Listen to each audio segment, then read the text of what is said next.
Please rise as the family enters.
You may be seated.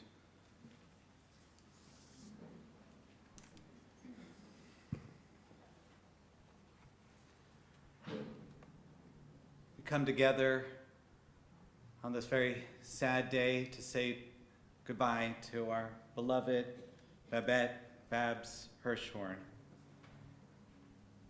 She loved you, she appreciated you, and it really means the world to the family and to our community, that everyone that gathered here.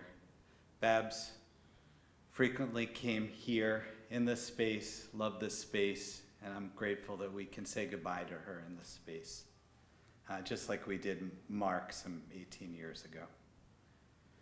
As we always do, we begin with psalms. Psalms cushion the blow of our hard things. They are something that's been repeated for generation after generation. And the one psalm in particular that we're drawn to is Psalm 23. If you're familiar with the English, please join with me, the King James Version. A psalm of David. The Lord is my shepherd, I shall not want. He maketh me to lie down in green pastures. He leadeth me beside the still waters. He restoreth my soul. He guideth me in straight paths for his name's sake. Yea, though I walk through the valley of the shadow of death, I will fear no evil, for thou art with me. Thy rod and thy staff, they comfort me. Thou preparest a table before me in the presence of mine enemies. Thou hast anointed my head with oil. My cup runneth over. Surely goodness and mercy shall follow me all the days of my life, and I shall dwell in the house of the Lord forever. Psalm 16. Protect me, Eternal One, for I seek refuge in you. I say to God, you are Adonai, there is none beyond you. Adonai is my allotted share and portion. I bless Adonai who has guided me. My conscience admonishes me at night. I am ever mindful of the divine presence, who is at my right hand. I shall never be shaken. So my heart rejoices, my whole being exults, and my body rests secure. And I'd like to also offer a poem in her honor. This poem speaks to a lot of what she went through in her life. She had good times and hard times, and she was a survivor in so many different ways. This is a poem by Alvin Fine.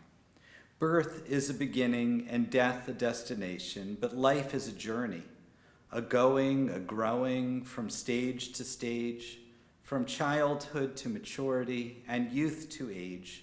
from innocence to awareness and ignorance to knowing, from foolishness to discretion, and then perhaps to wisdom, from weakness to strength, or strength to weakness, and often back again, from health to sickness, and back we pray to health again, from offense to forgiveness, from loneliness to love, from joy to gratitude, from pain to compassion, and grief to understanding, from fear to faith, from defeat to defeat to defeat, until looking backwards or ahead, we see that victory lies not at some high place along the way, but in having made the journey, stage by stage, a sacred pilgrimage. Birth is a beginning and death a destination, but life is a journey, a sacred pilgrimage, made stage by stage, from birth to death to life everlasting. Then I have a poem that I would like to dedicate to her. It's called L'chaim, and it's about how we live our lives. Hope lies not in the safety of our own isolation, but in the danger of our connection.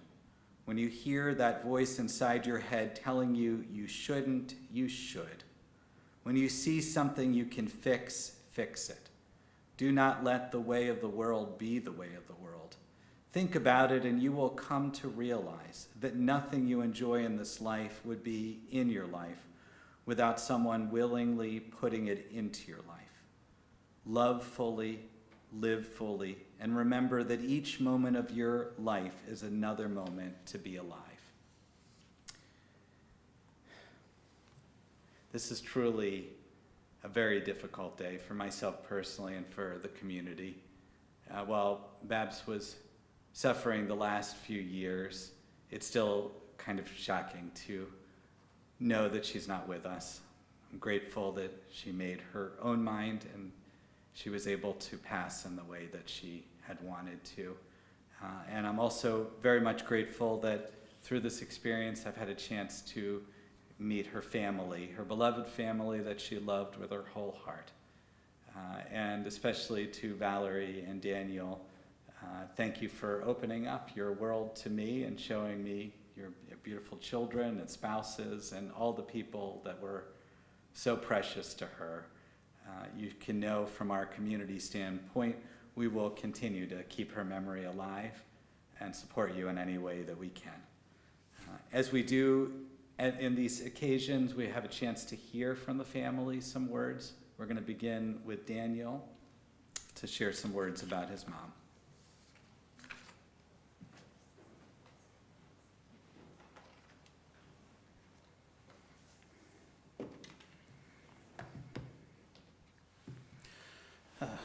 Good afternoon. I know it seems strange to think of good things on occasions like this, but I can't help but be happy to see faces that I haven't seen in such a long time, and some faces that, even though I'm seeing for the first time through talking to my mother over the years, I feel like I've known forever. Having you all here is wonderful because it's a reflection on what my mother meant to everyone in her life. As for me, of course, my mother was the main stabilizing force of our family while Valerie and I were growing up. She and my father would tolerate friends staying late, making noise, devouring food that she really bought and had ready for them anyway. She would persuade my father to drop us off at the Amherst movie theater to see the Rocky Horror Picture Show at midnight on Friday nights over and over again and pick us up 2 hours later. To this day, I have no idea how my father was okay with that. My mother's powers of persuasion were unmatched. And speaking of noise tolerance, as you know, my mother was a fan of just about every type of music. But loud 1990s heavy metal wasn't exactly on her playlist. She, though, never ever complained when my band would practice in the basement from after school until 6:30 in the evening at full volume, shaking floorboards and rattling pictures on the walls every weekend for about a year in high school. But she didn't care. She was just happy that I was happy and that my friends were happy. Still, though, never a comment on how much she actually liked the music, not one single time. My mother passed away suddenly And when that happened, the opportunity to express how important you all were to her was lost. But I know for sure that she would have told each one of you how much she loved you, how much she liked talking with you, how happy she would be to see your names on her caller ID, how much she loved telling you about her grandkids, her niece and nephews, and how much she enjoyed hearing about yours. She would have been very happy to talk about politics and whatever was on CNBC that day, and she would have done all of that with a grin on her face. You could hear the smile over the phone. So thank you for being such an important part of her life, and by extension, a part of mine and Valerie's. You all meant so very, very much to her. We have always been happy to hear about you and felt good knowing that my mother had such wonderful people to give her joy in her life. Thank you.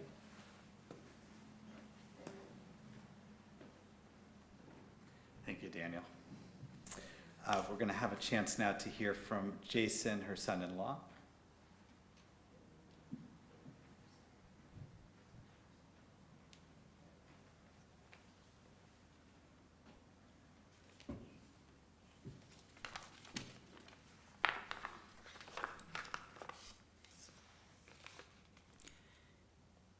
As mothers-in-law go, Babs was great. I enjoyed calling her Schwieger, the Yiddish word for mother-in-law. I insisted it had a negative connotation. She told me it didn't. Agree to disagree. She loved her daughter, my wife Valerie, and my children, and I loved her for it. She had the sensibilities of a scholar, and she liked to write down quotes that moved her. While organizing her financial affairs yesterday, I stumbled across a number of quotes that she scribbled on whatever scraps of paper she had handy, and I'd like to read a few to you.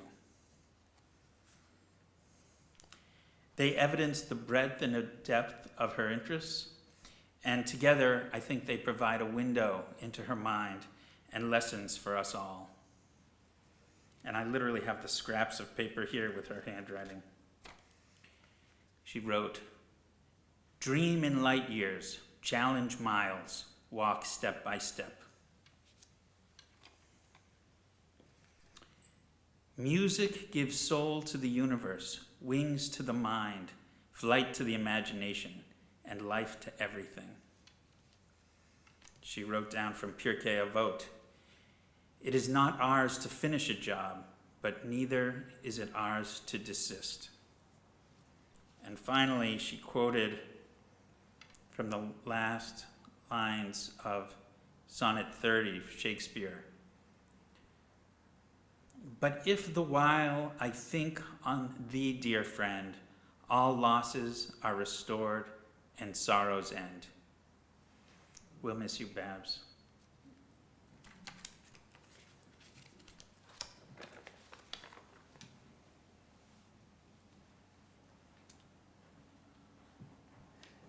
Thank you, Jason. And finally, we have Valerie, her daughter, to share some words about her mom.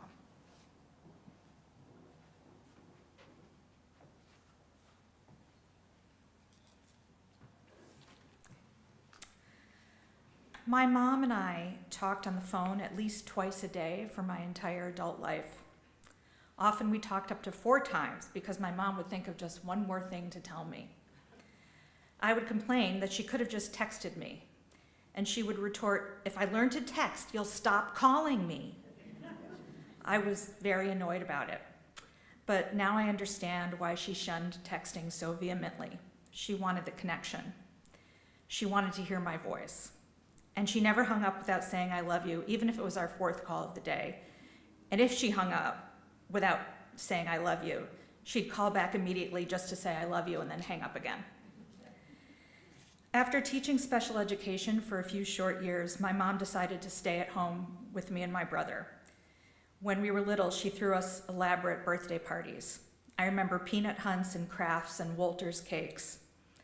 As a parent, I learned just how much hard work and stress those parties must have been, but she always seemed thrilled to throw them. It never seemed to rain on our birthdays. Recently, an old friend told me that my birthday parties were some of her greatest childhood memories. They were that special. When I was a teenager, my mom allowed me to have NELFD youth group friends stay at our house in large numbers frequently. Our house was a fun house with a pool, and my parents were happy to have a gaggle of kids over any time. My mom knew all my friends' names and their entire life stories. My mom wasn't super fashionable, nor was she into home decor or things my friends found cool. However, my mom could outcool every other mom I ever met in my life with her musical taste. Oh my gosh, her musical taste was unreal. When I was 7 years old, my parents took me to see the Rolling Stones at Rich Stadium. Journey opened for them. My mom had to jump in front of me when someone passed a joint down our row to make sure I didn't get it. As kids, we were taken to Billy Joel concerts, we saw the Jackson 5, we saw Huey Lewis. While most people her age stopped evolving their musical taste sometime in their 40s, my mom kept growing and growing her musical interests. This never stopped. She loved opera music, classical music, and jazz too, but especially rock. Up until her death, she was constantly recommending cool bands to me and the kids. She meticulously looked up the influences of her favorite musicians and kept going and going. One time she asked me to take her to see a supergroup called Monsters of Folk in Boston. At 40-something years old, I was the second oldest person there. She was the oldest. Another time, I took her to Boston's coolest record store, Newbury Comics. I lost track of her, and when I found her, she was standing with 3 employees, and they were all talking about their favorite music. A 22-year-old employee said, "Is this your mom? She's so dope." My mom was not a well-traveled person. My parents went to Puerto Rico on their honeymoon, Mexico once, Florida a handful of times. But when I was a sophomore in college, I told my mom I wanted to spend my junior year in Israel. I know she was really, really scared about it, but she said yes. She let me go to a place where she knew no one, and she was terrified of the dangers there. It changed my life. It gave me friends who are still in my life. It made me the proud Zionist that I am today. My mom missed me so much that she actually got on a plane, flew to Israel, and spent a week with me traveling the entire country. She repeatedly told me how amazed she was that I had learned my way around the entire state of Israel within 6 months of living there. And we had a wonderful time, and it was the only time she ever visited Israel. When I got married, my parents were both crazy about my husband, Jason. My mom's favorite child was not me and was not Daniel. It was absolutely Jason. He could do no wrong, especially in recent years. If we needed to get my mom to do something she didn't want to do, Jason was the one who could convince her. She looked to him for advice, and she adored him. When I had Ella, my parents were smitten. My mom thought she was an adorable genius. When I found out I was having twins, I was in a panic. I ran from the doctor's office to a Dunkin' Donuts where I called my mom and said, "I'm having twins. Mom, I'm panicking. I'm so scared." My mom was there to comfort me. Just kidding. She was like, "Oh my God, what are you gonna do?" We panicked together until Serena and Lex were born, and then everyone instantly fell in love with them, and especially my mom. My mom asked for detailed reports on the girls every day for the rest of her entire life. She delighted at a restaurant when she overheard someone say, "There go the Frank girls." She never had a sister, and I never had a sister, and we both just loved learning about them and learning about sisterhood through them. It was a delight. My mom also adored Daniel's kids, Andy and Miranda, so much. She didn't get to see them enough, and she felt very guilty about it. She just loved them, but she wasn't really mobile, and traveling was very difficult. Every time my sister-in-law Maria posted pictures of the kids on Facebook, my mom would call me to ask if I'd seen the pictures. And I'd be like, "Yeah, Mom, I have Facebook too." My mom loved Maria and often asked what she could do to make sure that Maria knew that she cared. My relationship with Daniel was always incredibly important to my mom. She constantly reminded me of how much Daniel loves me. She always wanted to know when Daniel and I had last spoken and what we had talked about. If we hadn't talked in a while, my mom would repeatedly ask me when I was going to call him until I made the call. One thing that's been very painful for me is that I had to burden my mom with the fact that I have stage 4 breast cancer. And I am so relieved that she never had to bury me. It was one of my greatest fears when I was diagnosed. And I'm so sad but I'm so relieved to not have to put her through losing me, and so honored that I get to bury her instead. I'll never miss anyone like I miss my mom.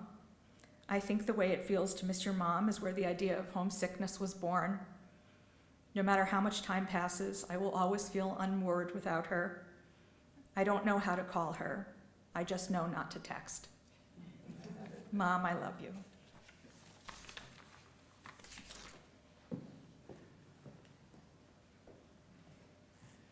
Usually I offer tissues to the person, but I think I need them. Sorry, that was beautiful, thank you. As I said at the beginning, Babs was really a fixture here in our community. She showed up so many times whenever she was asked. When I came when Hirschorn was formed 14 years ago, she was a regular part of our Torah study group. It's a group of stalwarts that meet 9 o'clock every Saturday morning. And she showed up every Saturday morning, and she was the one who knew. I think she had been there the longest of anyone there. There were a bunch of people who had been there a long time, but I don't think anyone had been there longer than Babs. Over the years, I also enjoyed, she loved coming to our Buffalo Corner reading series. I saw Ganilla here. And that's our poetry series. And it just showed the eclectic nature. Whether we had it on Zoom, she was often on the Zoom, or even in person. Came to services, and so many times. And what I loved about Babs is she had a very warm smile. There was something about her smile that would invite you in. And even when she was suffering or not doing well, you still felt good talking to her because of that smile. There was something contagious about it that showed that was her way of showing love as well. Of course, she often talked about her family and bragged about her family and how much she loved them. And she was one of the kind of people that make community. There's a list in the Talmud of all the things that you get rewarded for in this life and also in the world to come. So you can enjoy it right now, but also after you die. And my favorite part of that list, and most of them are familiar, visiting the sick or burying the dead, those kind of things. My favorite one is showing up early to services.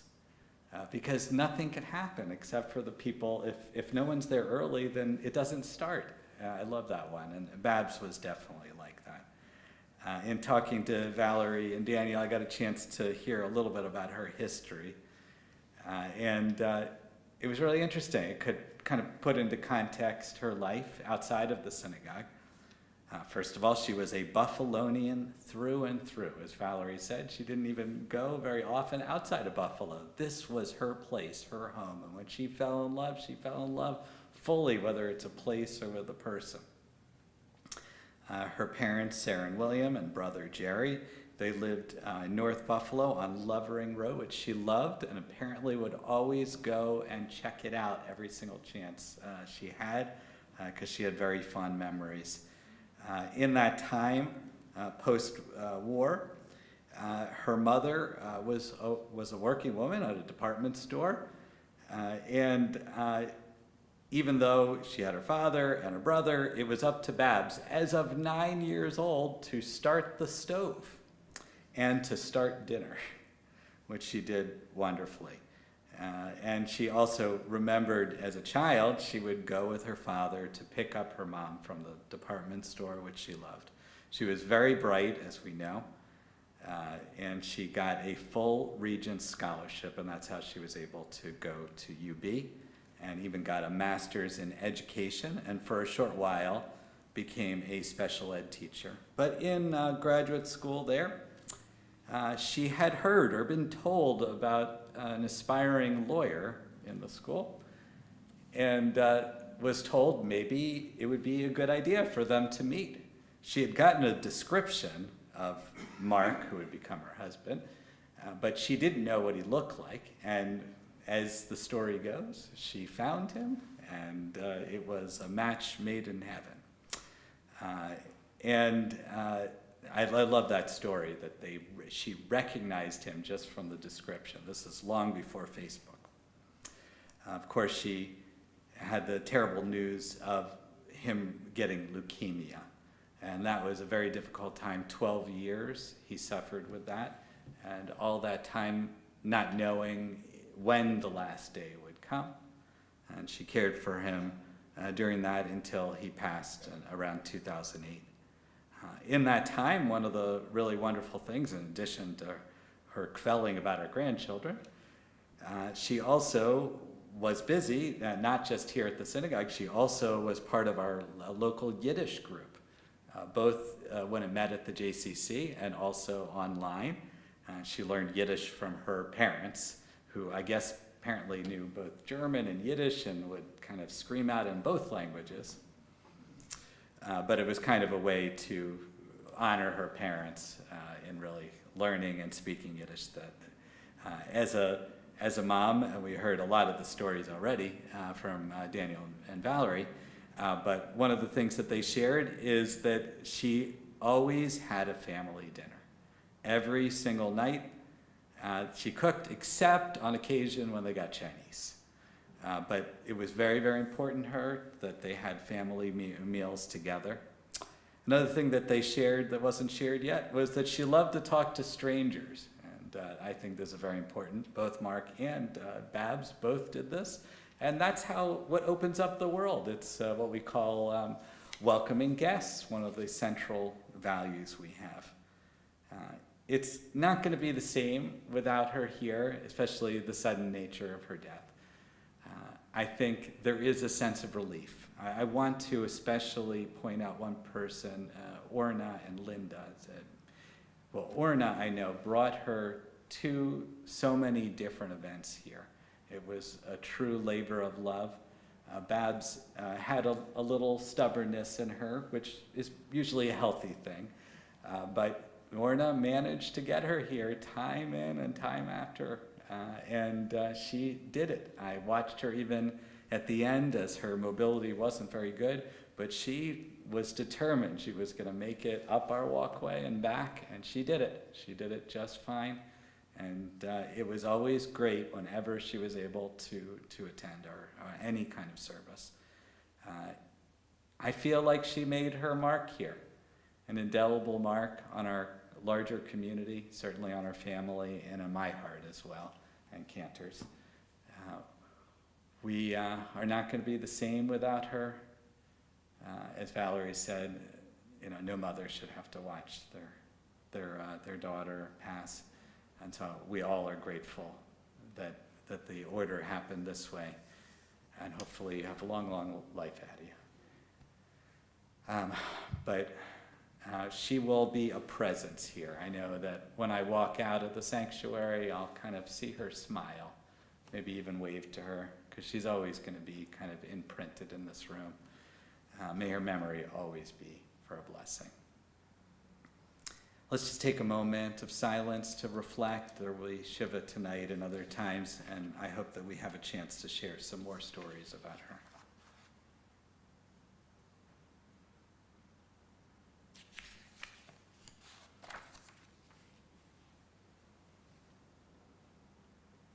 And I have one other poem to read for her. It's called A Recipe for Living. Come without expectation, leave without doubt, feel pain, offer joy, hold on to love at all cost. Celebrate generosity and kindness, disdain pettiness and blindness. Be the bridge over divisions, a canopy over divides. Life needs no instruction, nothing at all to prevent goodness, like honey, from seeping over the sides of our lips into our hearts.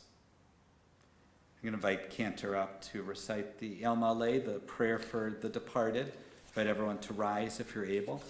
Her Hebrew name, Bela Bat Sarah, will recite this prayer both in Hebrew and English.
ותנוח בשלום על משכבו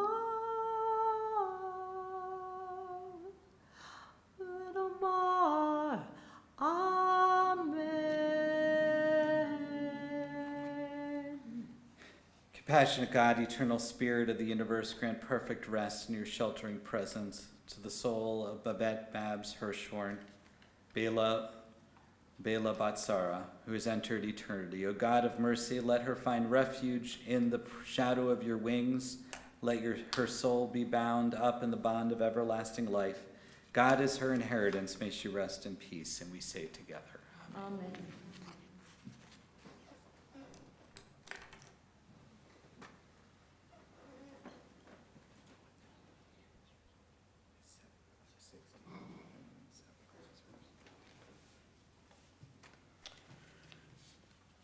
There will be a period of Shiva this evening from 6 to 8 p.m. with an evening service at 7, and tomorrow from 2 to 4 at 132 Burbank Drive in Snyder, Amherst area. Again, that's 132 Burbank Drive in Amherst. Today, 6 to 8, meeting service at 7, and tomorrow from 2 to 4. For those of you going to the cemetery with us, they ask that you put your four-way flashers and your headlights on, as we will be in procession to Forest Lawn Cemetery. This time they ask the pallbearers to kindly step to the aisle as we escort Babs to her final resting place.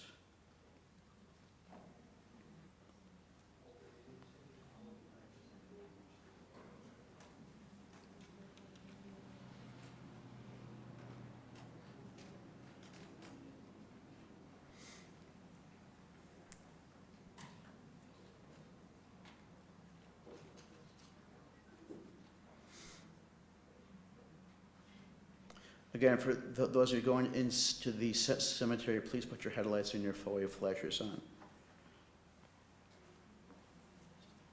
And the family can follow behind.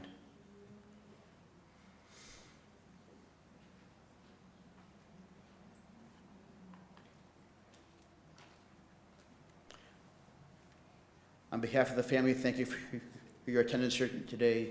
May we all go our way in peace.